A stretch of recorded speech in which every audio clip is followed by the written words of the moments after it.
ইমানের পর ইসলাম, মুসলমান হওয়ার জন্য ইমার্জেন্সি আইটেম, যেটা না হলে নয়, সেটার নাম কয় আইটেম? 3। কয় আইটেম? 1 নম্বরে, দ্বিতীয়, 3 নম্বরে সুন্নতে মুআক্কাদা। এই 3টার পাশাপাশি এগুলো হলো করার কাজ, আর বিরত থাকার কাজ গুনাহ। এই 3টা করব, গুনাহ করব না।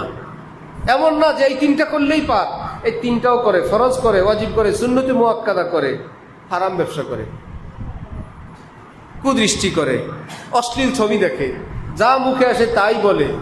নামাজও ঠিক আছে, ফরজও ঠিক আছে, ওয়াজিবও ঠিক আছে, সুন্নতও ঠিক আছে, এখনো পাক্কাপাক্কি হয় নাই, গুনাহ থেকেও বেঁচে থাকবে। এরপরে এবার টাইলসের কথা বলছিলাম না, নফল যদি নাও পারেন, পাগড়ি যদি নাও রাখেন, বড় এশাক আওয়াবিন যদি নাও করেন, প্রতি বছর হজ উমরা যদি করতে নাও পারেন, লক্ষ কোটি টাকা যদি দান সদকা করতে নাও পারেন, বিরাট জুব্বা পরতে নাও পারেন, ইনশাল্লাহ ফরজ ওয়াজিব সুন্নতগুলো যদি থাকে, আর যদি গুনাহ থেকে বেঁচে থাকেন, হক্কানি কোনো আল্লাহর ওলির সঙ্গে যদি লেগে থাকেন, আল্লাহর কসম করে বললাম, কোরআন হাদিসের শিক্ষা, ওই আল্লাহর ওলি যেই জান্নাতে যাবেন, আল্লাহ পাক আপনাকে সেই জান্নাতে নিয়ে যাবেন। কারণ পাইলট যেই শহরে যায়, প্যাসেঞ্জাররা কি রাস্তায় যায় না, সেখানেই যায়, সেখানেই যায়।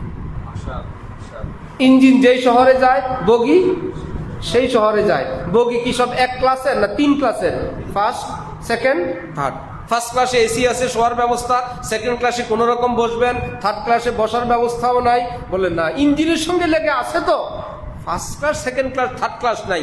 আমি আসি আল্লাহ আল্লাহ করে ইঞ্জিনের সাথে লাইনে আসি, কষ্ট মষ্ট হইলেও যায় পুষবো।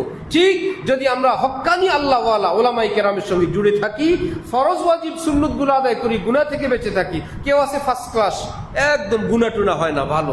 কিছু আছে সেকেন্ড ক্লাস, মাঝে মাঝে হয়, আবার তবাতিল্লা করে। আর আমরা হইলাম থার্ড ক্লাস, বেশিরভাগই আমাদের গুনাহ হয়ে যায়, কিন্তু তবাতিল্লা করে আমরা আবার লাইনে থাকি, আবার গুনাহ হয়, আবার তওবা করি, আবার গুনাহ হয়, আবার তওবা করি। এটা হইলো থার্ড ক্লাস, কিন্তু লেগে আছে কোনো আল্লাহওয়ালার সাথে, আর গুনাহ হইলেই তওবা করে। আল্লাহর কসম, নবীজি বলেন, তুবা লিমান ওয়াজাদা ফি সহিফাতিহি ইস্তিগফারান কাসীরা। আমার ওই উম্মতের জন্য জান্নাতের সুসংবাদ, যে হাজার হাজার গুনার পরেও বসে থাকে নাই, বেশি বেশি তওবা করে সব মিটায় ফেলছে, সেও জান্নাত পাবে।